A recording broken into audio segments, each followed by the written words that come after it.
할렐루야.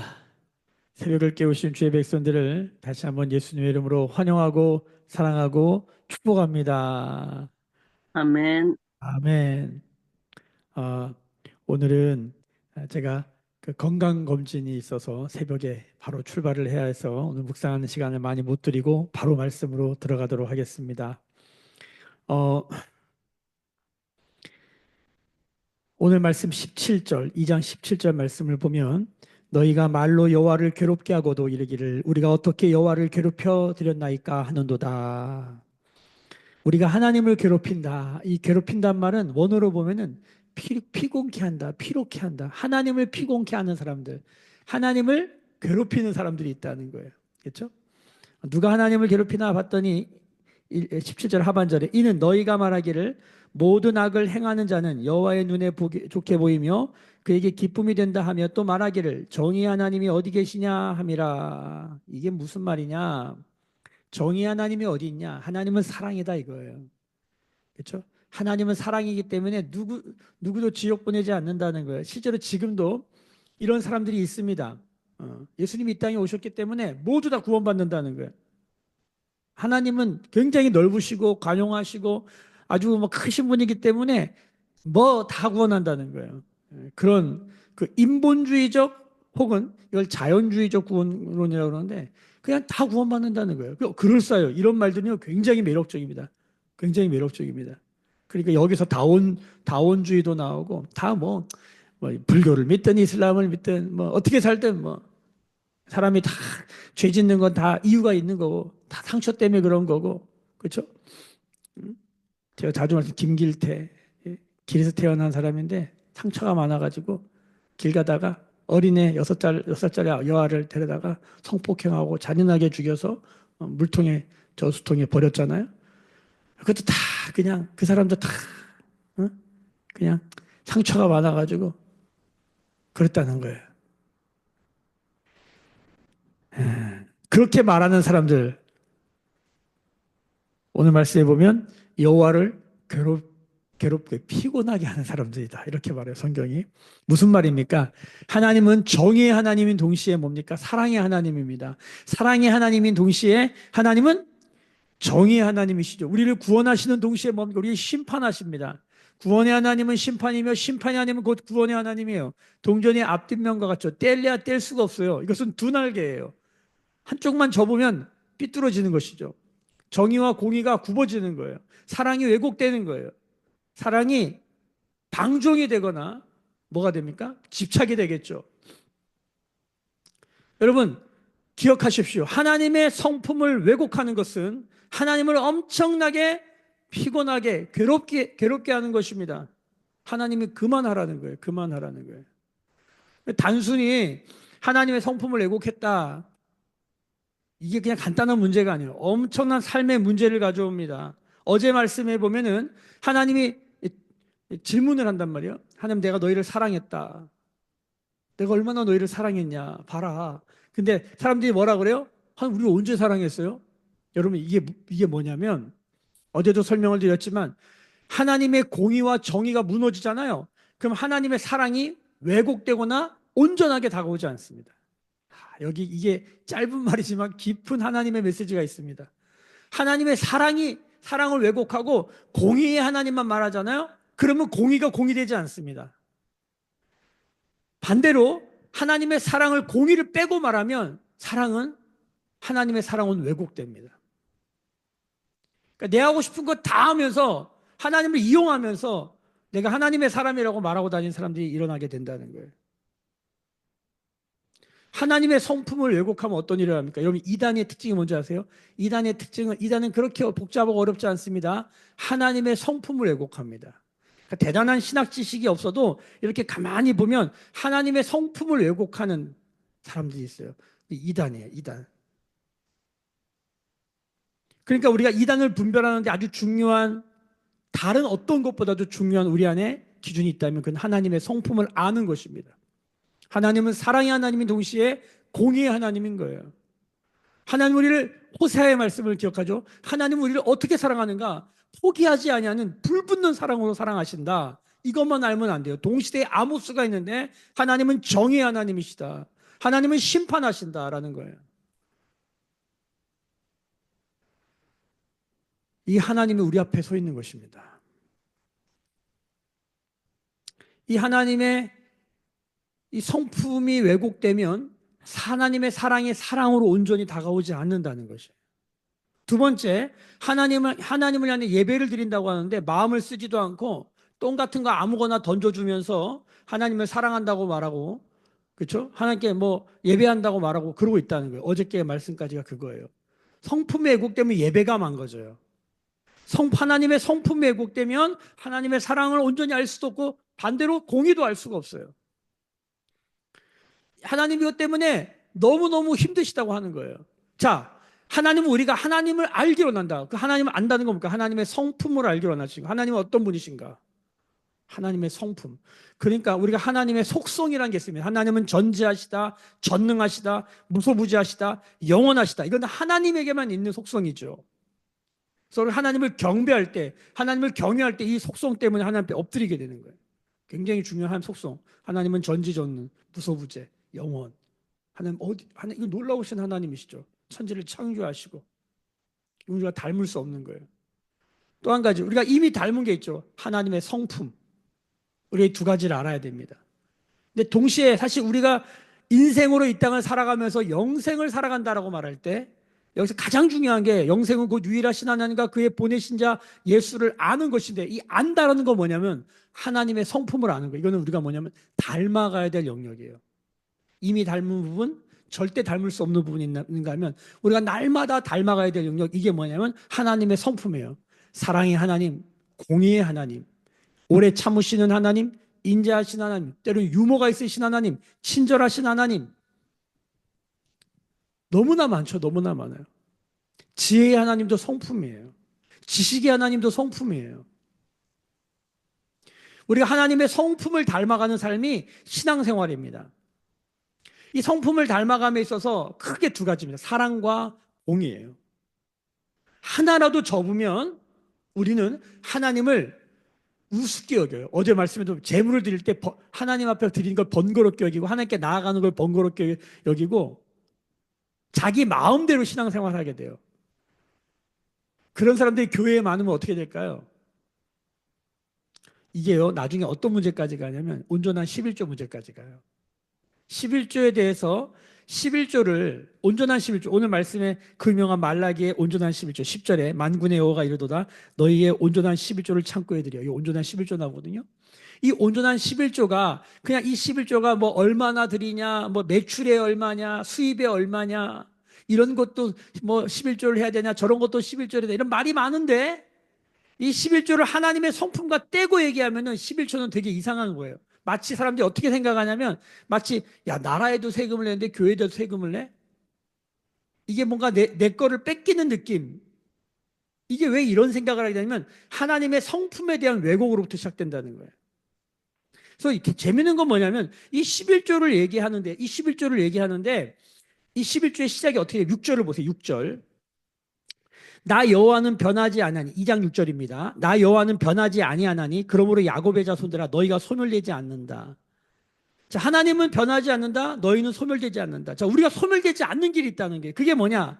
7절 보세요. 만군의 여호와가 이르노라 너희 조상들의 날로부터 너희가 나의 규례를 떠나 지키지도 아니었도다. 그런즉 내게로 돌아오라. 그리하면 나도 너희에게로 돌아가리라 하였더니 너희가 이르기를 우리가 어떻게 하여야 돌아가리까 하는도다. 자, 우리가 소멸되지 않는 길, 우리가 멸망하지 않는 길이 있다는 거예요. 그게 뭐냐면 여호와께로 돌아가는 거예요. 여호와께로 돌아간다는 건 뭘까요? 정확하게 말하면 하나님의 성품으로 돌아가는 거예요. 하나님의 사랑, 하나님의 정의 그 안으로 들어가는 것이죠. 그럼 하나님께 돌아가는 게 뭡니까? 그때 8절에 나온 게 뭐냐면 도둑질에 대해서 얘기를 해요. 도둑질. 뭘 도둑질했냐? 우리가 뭘 도둑질했습니까? 이렇게 물어요. 그때 뭐가 나옵니까? 여러분 11조와 봉헌물, 하나님께 드려야 될 것들을 드리지 않았다는 거예요. 자, 이게 도대체 무슨 소리인가? 잘 들어보세요. 온전한 11조가 뭐냐면 하나님 걸 온전하지 않은 11조, 온전하지 않은 봉헌물, 이게 하나님 걸 도둑질했다 이렇게 말하는 거예요. 하나님 걸 도둑질하는 이유가 뭘까 도대체? 이 말씀을 가만히 들여다보면 하나님의 성품을 왜곡해서 보는 거예요. 그러니까 하나님을 사랑으로만 보는 거예요. 오늘 이 2장 17절 말씀에 걸어서 보면 하나님은 사랑의 하나님이기 때문에 이렇게 해도 괜찮다는 거예요. 그 사람들에게 막 알려줘. 야, 괜찮아. 내가 이렇게 해봤더니 야, 아무 일도 안 일어나. 하나님의 진노가 쌓이는 줄을 모르고 그렇게 말하는 인간들이 있다는 거예요. 응? 그러니까 하나님의 것을 도둑질하는 것은 결국 하나님의 성품을 도둑질했기 때문이에요. 어떻게 보면 도둑질했다는 게 뭡니까? 하나님의 성품을 왜곡했다는 거예요. 자, 그러니까 우리가 소멸되지 않고 멸망되지 않으려면 하나님의 성품을 온전히 알아야 하고 그 하나님의 성품에 기대어서 우리가 11조가 뭡니까? 하나님의 것이다라는 거예요. 이건 하나님의 것이다. 이 모든 만물이 하나님께로부터 왔고 만물은 주께로 돌아가야 된다. 그 신앙 고백이 뭡니까? 11조입니다. 11조. 우리가 헌금하는 게 뭡니까? 하나님께 감사하는 게 뭡니까? 하나님이 하셨다. 하나님이 주셨다. 하나님이 주권자이시다는 걸 고백하는 신앙 고백의 가장 기초예요.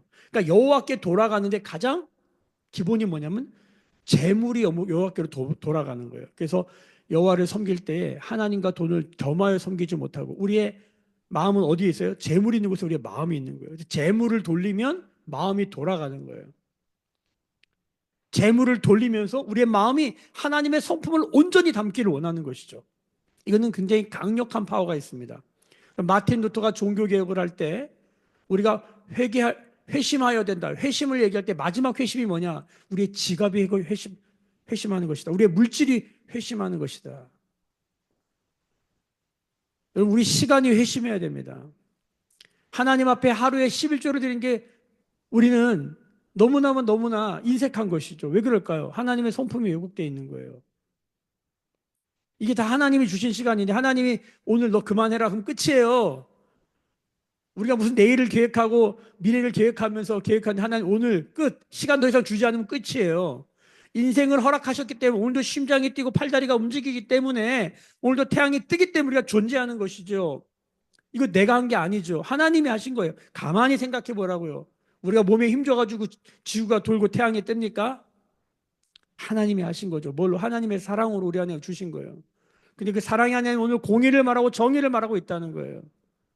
자, 왜 사람들은 이 온전한 11조에 대해서 얘기할 때 여호와께 돌아오는 것, 여호와께를 도둑질하는 게 아니다. 여호와께 돌아와라. 이걸 깊이 묵상하시길 바랍니다.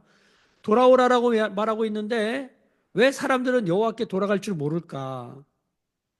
이미 그들의 마음 안에 잘 들으셔야 돼요. 하나님에 대한 성품이 왜곡되어 있기 때문입니다. 그러니까 돌아가긴 돌아가도 이스라엘 백성들이 지금 바벨론 포로로 잡혀갔다가 돌아왔어요. 이 말라기, 학개, 스가랴 이게 바벨론 포로로 잡혀갔다 돌아왔을 때 활동해서 선지자 대표적인 사람들 아닙니까? 이 사람들이 활동할 때 이미 하나님이 계속적으로 하나님의 공의에 대해서 얘기해요. 이들이 잡혀갔다 돌아왔는데도 여전히 마음 안에 하나님의 성품이 왜곡되어 있어요.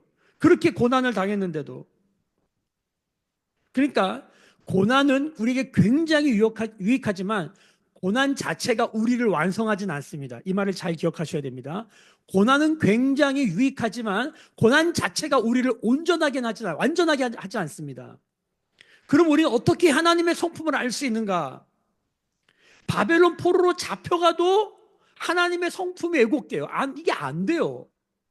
여러분, 우리가 하나님을 온전히 알고 있을까요? 착각하면 안 돼요. 구약 전체가 이거를 말하고 있어요. 왜 안 되는가? 말라기까지 왔는데도 왜 안 되는가, 이스라엘은? 왜 안 될까요? 성경은 단 한 가지를 말하고 있습니다. 구약 성경은 오실 메시아를 알아야 되는 거예요. 메시아는 히브리어고 이걸 헬라어로 바꾸면 그리스도예요. 크리스토스. 이거를 영어로 하면 크라이스트. 우리 한국말로 하면 뭐예요? 기독이에요, 기독. 이게 메시아예요, 메시아. 그러니까 구약은 메시아에 대해서 말하는 거예요. 메시아가 와야지 우리는 하나님을 온전히 알게 된다는 거예요. 메시아가 와야지. 이스라엘은 아직도 메시아가 안 왔어, 이스라엘은. 그래서 아직도 그 메시아를 기다리고 있는데 그래서 문제가 뭡니까? 메시아를 모르기 때문에 어떤 일이 벌어져요? 여전히 하나님의 성품을 왜곡하고 있는 거예요. 여전히 율법을 따르고. 그게 지금 이스라엘의 모습이죠. 하나님을 온전히 모르는 거예요. 그러니까 모든 종교를 이렇게 보면은 하나님을 온전히 알지 못하면서 막 더듬어서 하나님이 이런 거 아닌가 추론해서 어떨 때는 인간이 하나님이라고 그러고 어떨 때는 막 돈이 하나님이라고 그러고 어떨 때는 막 우상을 만들어 놓고 그런 게 하나님이라고. 왜? 다 하나님을 온전히 알지 못하는 거예요. 이스라엘이 이렇게 고난을 당하고 바빌론 포로로 잡혀갔다 하도 왜 하나님을 이렇게 괴롭게 하는가? 하나님의 성품을 왜곡하고 있는가? 하나님은 사랑일 뿐이야 라고 말하는가? 혹은 반대로 하나님은 정의로만 얘기해도 문제가 되죠. 사람들 채찍질하고 때리고 괴롭히고 목 졸르고 그렇게 하겠죠. 강박을 주고. 그런 게 아니라는 거예요. 그럼 우리는 어떻게 해야 되는가? 하나님 성품을 모르니까 11조 가지고 맨날 이렇다 저렇다 얘기하고 주는 거 아까워하고 번거로워하고 어제도 그 말 하잖아요. 하나님께 똥칠하고. 우리의 삶이 온전해지지 못한 이유는 뭐냐? 하나님 성품을 온전히 알지 못하게. 하나님 성품을 어떻게 알아요? 우리가 노력한다고 알 수 있을까요? 아닙니다. 성경은 하나를 얘기합니다. 하나님이 당신을 우리에게 드러내 주셔야 돼요. 구약은 메시아가 와야 된다는 거예요. 근데 신약을 펴봤더니 이 말라기가 끝난 다음에 400년 이후에 신약이 딱 열리는데 이게 결론입니다. 메시아가 왔다는 거예요. 메시아가 왔다? 깜짝 놀라는 거예요. 메시아가 왔다고?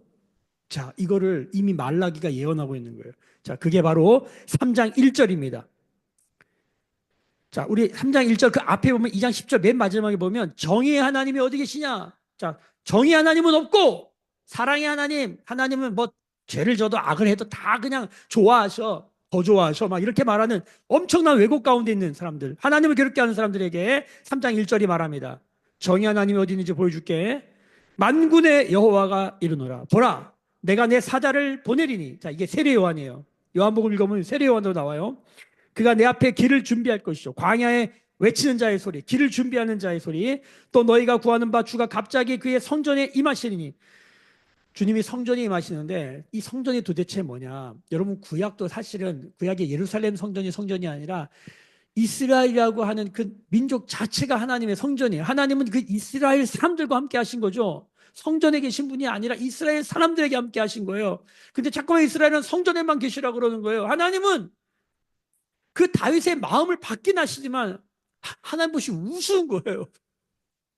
내가 온 우주를 만드는 사람, 내가 그 코딱지도 안 되는 그 성전 안에 있으라고? 그래, 내가 있어 줄게. 이거지. 하나님 우리 안에 계신다고 말도 안 되는 얘기예요. 온 우주를 창조하시니까 어마어마한 분이 어떻게 그 광대하시고 그 어미하신 분이 어떻게 우리 안에 계실 수 있어요? 근데 하나님 어떻게 해요? 내가 너희 안에 있을게. 이게 하나님의 은혜고 우리가 이해할 수 없는 하나님의 사랑이에요. 사랑으로 이 천지를 창조하셨다. 사랑으로 우리를 만드셨다. 그리고 더 얼마나 우리 안에 들어오시겠다. 근데 그 하나님 어떤 하나님이냐면 공의의 하나님이에요. 성전이라고 하는 것은 사실은 이거예요. 온 우주가 하나님의 성전이고 그 성전 중에 성전이 사람이에요. 사람. 주님이 우리 안에 들어오기를 원하셨어요. 그래서 신약 전체는 뭡니까? 성전을 허물어라. 예수님이 그랬어요. 성전 자신의 육체를 성전이라고 선포하시죠. 사람이에요. 예수님이 인자를 사람을 하고 있는데 예수님 안에 하나님이 계시다. 이게 성전이다. 예수를 믿는 자는 이 성전 따라 똑같이 되는 거예요. 하나님의 영이 모든 육체에, 말세에 내가 내 영을 모든 육체에, 어떤 육체입니까? 예수 믿는 육체에 부어지면 이 육체는 뭐가 되는 거예요? 교회. 하나님의 성전, 하나님의 공동체, 하나님의 나라가 된다 이거예요. 자, 중요한 건 보세요. 사자를 보내요. 그가 내 앞에서 길을 준비하는데 너희가 구하는 바 갑자기 주의 성전에 임해요. 그가 누구냐? 곧 너희가 사모하는 바, 구약 전체가 사모하는 바, 모든 선지자와 모든 하나님의 사람들이 말했던 바, 그 너희가 사모하는 바, 바로 언약의 사자가 임할 것이라. 이 사자가 말라키, 메신저, 언약의 메신저. 이게 누구십니까? 바로 예수 그리스도이십니다. 예수 그리스도. 말라기는 지금 누구를 말하려고 하는 거예요? 언약의 사자, 약속의 사자. 복음이죠, 복음. 하나님의 약속 그 자체. 하나님의 언약 그 자체 누구예요? 예수 그리스도. 자, 2절. 그가 임하시는 날. 쭉 나오잖아요. 여기 앞에는 뭐니까 말씀드렸던 것처럼 언약의 사자가 우리 안에 성전이 되어 주신다. 이게 사랑이에요, 한마디로. 음? 그럴 수 없는데 그렇게 해주시는 하나님의 은혜의 사랑이죠. 근데 2절부터 보면은 이게 뭐냐면, 그가 임하시면 보세요. 그는 금을 연단하는 자의 불과 표백하는 자의 재물과 같을 것이라. 그가 은을 연단하여 깨끗하게 하는 자 같아서 같이 앉아서 레위 자손을 깨끗하게 하되 그 문같이 그들을 연단하리니 그들이 공의로운 재물을 나 여호와께 바칠 것이라. 여러분, 깨끗하게 해서 연단해서 뭐 한다고요? 공의로운 재물이 되게 하겠대요. 이 공의로운 재물은 뭡니까? 그 존재 자체입니다. 공의가 뭐라고요? 인간은 의롭지 않아요. 이스라엘은 의롭지 않아요. 근데 어떻게 공의를 심어서 인애를 거둬요? 우리가 호세아 말씀 묵상하면서 아모스 말씀하면서 우리는 배웠어요. 우린 공의가 없어요. 인간은 절대 공의가 없기 때문에 정의로울 수가 없어요. 근데 하나님 우리에게 공의를 심는 거예요. 그 공의가 뭡니까? 바로 예수 그리스도이십니다. 예수님은 하나님의 성품을 드러내는데 우리가 예수님을 보면 하나님을 보는 것인데, 예수님 안에는 하나님의 사랑이 있고 예수님 안에는 하나님의 공의가 있어요. 예수님 안에는 하나님의 구원이 있고 예수님 안에는 하나님의 심판이 있어요. 예수님을 보면 하나님을 알게 되는 것입니다. 이 하나님이 우리 안에 씨앗으로 심겨주는 거예요. 예수님이 이거를 본인이 스스로 내가 너희 안에 심겨지겠다는 거예요. 누구든지 내 음성을 듣고 마음 문을 열면 내가 그에게로 들어가 그로 더불어 먹고 살 것이다. 공의로운 질문은 어떻게 됩니까? 예수님이 내 안에 심겨진 거예요. 여기 레위인이 회복되는 것에 대해서 얘기하는데, 예수님이 와서 우리 안에 심겨지는 과정 가운데 우리는 어떻게 됩니까? 연단받고 깨끗게 됩니다. 예수 믿고 죄사함 받는 게 뭡니까? 예수님이 내 안에 계시는 과정이 뭡니까? 그 자체가 연단이에요. 예수님이 우리 속사람 안에 계시게 하는 게 뭡니까? 하나님의 사랑이 우리 안에 깊이 들어오는 과정이다라고 뭐라고 말합니까? 에베소서 3장 4장이 말하는 것이에요. 기쁘지 않습니까? 하나님이 우리 안에 들어오셔서 하신다는 거예요. 여러분, 예수님을 바라봐야 됩니다. 예수님, 믿음의 주에 온전케 하신 예수님을 바라볼 때 우리는 하나님의 사랑과 하나님의 공의를 정확하게 알게 되는 것이죠. 그 예수님 때문에 우리는 11조가 온전한 11조가 되는 것은 공의로운 재물이 되지 아니하면 우리가 하나님 앞에 공의로운 재물, 로마서 12장 1절 2절, 우리의 몸을 하나님께 거룩한 산제사로 드리는, 이 시대를 본받지 아니하고 우리가 마음의 변화를 바라 하나님의 기쁘시고 온전하고 선하신 뜻이 무엇인지 분별하면서 우리의 몸을 거룩한 영적 제사로, 영적 산 제물로 드리는 삶, 공의로운 제물로 드리는, 우리의 몸이 그렇게 되라는 거예요. 어떻게 그런 일이 가능한가? 우리가 하나님의 성품을 제대로 알 때요. 어떻게 하나님의 성품을 제대로 아는가? 단 한 가지 길밖에 없어요. 예수 그리스도를 알아야 돼요. 예수 그리스도를 믿고 알 때만이 우리 하나님의 성품대로 걸어갈 수 있는 거예요. 우리는 넘어지고 자빠집니다. 우리는 사랑한다고 하다 집착하고, 우리는 공의를 행한다고, 정의를 행한다고 사람들을 칼로 자르고 죽입니다. 그러니까 예수 그리스도를 믿음으로 바라보며 그분께 우리의 삶을 공의로운 제물로 드리기 시작할 때 여러분, 온전한 11조는 따라오는 거예요. 그 이후의 말씀이 그 얘기예요. 여러분, 이분을 바라보지 않잖아요? 공의로운 제물로 여호와께 바쳐지지 않잖아요? 4절 보세요. 그때 유다와 예루살렘의 봉헌물이 옛날과 고대와 같이 나 여호와께 기쁨이 되는데, 여러분, 그러니까 하나님께 기쁨이 됨. 우리가 어떻게 하나님께 기쁨이 됩니까? 히브리서 11장 6절 7절. 믿음이 없이는 하나님을 기쁘시게 할 수 없는 거예요. 공의로운 제물은 어떻게 돼요? 믿음으로 되는 거예요. 뭘 믿는 거예요? 예수 그리스도, 하나님의 사랑, 하나님의 공의, 예수를 믿는 믿음으로만 공의롭게 되는 거예요. 그 공의로운 제물로 살아갈 때 하나님은 기쁘다라고 말하는 거예요. 하나님을 괴롭히는 게 아니에요. 우리가 어떻게 뭐 균형을 잡아가지고 내가 사랑과 공의를 잘해봐야지, 죽었다 깨도 못합니다. 그걸 이걸 모르면 죽었다 깨도 우리는 뭘 했는데 하나님을 괴롭히고만 있다는 걸 알으셔야 돼요. 믿음으로만 하나님을 기쁘시게 할 수 있어요. 그 믿음은 예수 그리스도를 믿는, 오직 예수를 믿는 믿음밖에 없어요. 여러분, 믿으십니까? 여호와께 기쁨이 됩니다. 자, 그러면 5절을 보세요. 내가 심판하러 너희에게 임할 것이라. 공의로운 재물이 되지 않으면 이렇게 살게 되고, 공의로운 재물이 되면 이것이 없어지게 된다는 거예요. 무슨 소리입니까? 5절, 내가 심판으로 너에게 임할 것이라. 점치는 자에게와 간음하는 자에게와 거짓 맹세하는 자에게와 품꾼의 삭세에 대하여 억울하게 하며 과부와 고아를 압제하며 나그네를 억울하게 하며. 이 결론이 뭐냐? 나를 경외하지 않는 자들. 지금 말라기는 계속 하나님을 경외하지 않음. 이 두 번째 질문에 하나님을 두려워하지 않기 때문에 지들 마음대로 하는, 그래서 악을 막 행하면서도 괜찮다고 말하고 이렇게도 주님 다 사랑한다고 말하는 이런 행태들에 대해서 하나님이 이렇게 살면 어떻게 됩니까? 생명과 평안을 잃어요. 그러니까 다시 생명과 평안을 찾으려면 다시 예수 그리스도를 바라보고 이 하나님의 사랑과 공의 중심에 딱 서야 돼요. 이게 뭡니까? 하나님을 경외하는 것이에요. 하나님을 경외한다는 건 뭡니까? 하나님을 사랑하는 것입니다. 하나님을 경외한다는 건 뭡니까? 하나님을 두려워하는 것입니다. 놀랍게도 하나님을 두려워하는 자에게, 하나님을 경외하는 자에게 내가 나의 친밀함을 더하게 될 것이다. 이 신비가 오늘 우리의 삶 가운데 성취되기를 예수님의 이름으로 축복합니다. 그러면 어떻게 된다? 6절. 소멸되지 않는다. 멸망되지 않는다. 그게 뭡니까? 여호와께로 돌아가는 것이다. 그러면 그게 뭐다? 우리가 온전한 11조, 하나님의 것을 도둑질하는 것이야. 하나님의 시간을 도둑질하고, 하나님이 주신 물질을 도둑질하고, 하나님이 주신 모든 은혜를 도둑질해서 지가 주인인 줄 알고 살아가는 삶이 멈춰진다는 거예요. 말라기가 이걸 예언하는 거예요. 말라기도 뭘 바라본 거예요? 오실 메시아, 예수 그리스도, 언약의 사자. 언약의 사자가 아니면 이건 불가능한 일인 거예요. 온전한 11조 백날 얘기해 보십시오. 믿음이 없으면 온전한 11조는 아무 의미가 없습니다. 하나님이 그만하라는 거예요. 너 내 얼굴에 똥치라고 했다. 아모스는 냄새난다. 그만해라. 그러나 믿음으로 하면 어떤 일이 일어납니까? 하나님이 이것을 기뻐하시면서 우리 삶 가운데 어떤 축복을 주신다고요? 다시 읽겠습니다. 10절.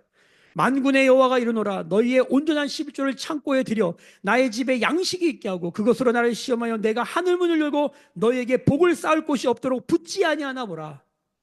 믿음으로 언약의 주 예수 그리스도를 믿음으로 바라보며 살아가는 삶, 사랑과 공의의 성품을 온전히 신뢰하며 나아가는 삶, 그들에게 어떤 일을 주신다고요?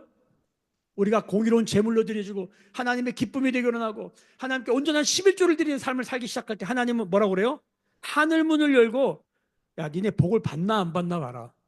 여러분 우리가 복 받기를 소망합니다. 할렐루야. 11절 보세요. 만군의 여호와가 이르노라 내가 너희를 위하여 메뚜기를 금하며 너희 토지 소산을 먹어 없애지 못하게 하며 너희 밭에 포도나무 열매가 기한 전에 떨어지지 않게 하리니 너희 땅이 아름다워짐으로 모든 이방인들이 너희를 복되다 하리라. 만군의 여호와의 말이니라. 할렐루야. 성경에서 땅은 두 가지가 있어요. 우리 마음에 심령의 밭 이게 땅이고 또 하나가 실제 우리의 땅이에요. 성경은 우리의 마음이 거룩해지기 시작할 때 땅이 거룩해진다. 우리의 마음에 형통이 있을 때 우리의 땅이 어떻게 된다? 형통케 된다. 우리의 삶이 형통하게 된다는 거예요. 우리의 마음의 밭에 어떤 예수 그리스도가 심기기 시작할 때 그분이 뿌리를 내려서 가지를 뽑고 꽃을 피워 열매를 맺기 시작할 때 하나님의 성품의 열매죠. 성령의 열매예요. 열매를 맺기 시작할 때 여러분 우리의 삶의 현실은 하나님의 복으로 가득 차게 될 것이다. 믿으시면 아멘. 믿으시면 아멘. 아멘. 오늘 그 믿음의 아멘한 자들에게 이 말라기가 약속한 하나님의 복이 임하게 될 줄로 믿습니다. 기억하십시오. 언약의 사자만 바라볼 때 하나님의 성품이 왜곡되지 않는다. 오늘 이거 붙드시는 거예요.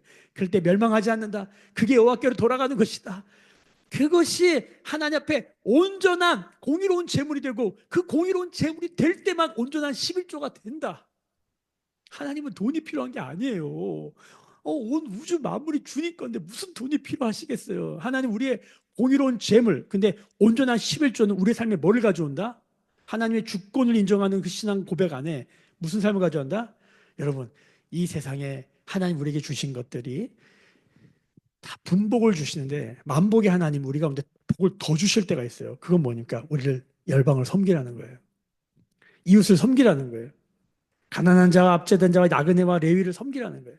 여러분 없어서 막 힘들게 하는 삶이 아니라 차고 넘쳐서 여러분 나뿐만 아니라 우리 가족뿐만 아니라 우리 삶의 주변을 복되게 하는 생명과 생명의 풍성함이 넘치는 은혜로운 삶이 되시기를 예수님의 이름으로 축복합니다. 기도하겠습니다. 지금은 우리 주 예수 그리스도의 은혜와 하나님 아버지의 크신 사랑하심과 성령의 감화감동 충만케 하시며 온전한 11조를 드려 온전한 공의의 제물이 되게 하시는 성령의 기름 부으심이 오늘 머리 숙여 묵상하며 기도하며 예배하는 주의 백성들의 머리 위에 그들의 삶과 가정과 생업과 일상과 일터 위에 매일 교회와 조국 교회와 열방에 나간 선교사님들 위에 지금부터 영원까지 함께 계실지어다. 아멘. 주의 영광 이곳에 가득해 우린 선의 주님과 함께 찬양하며 우리는 전진하리 모든 열방 주 볼 때까지.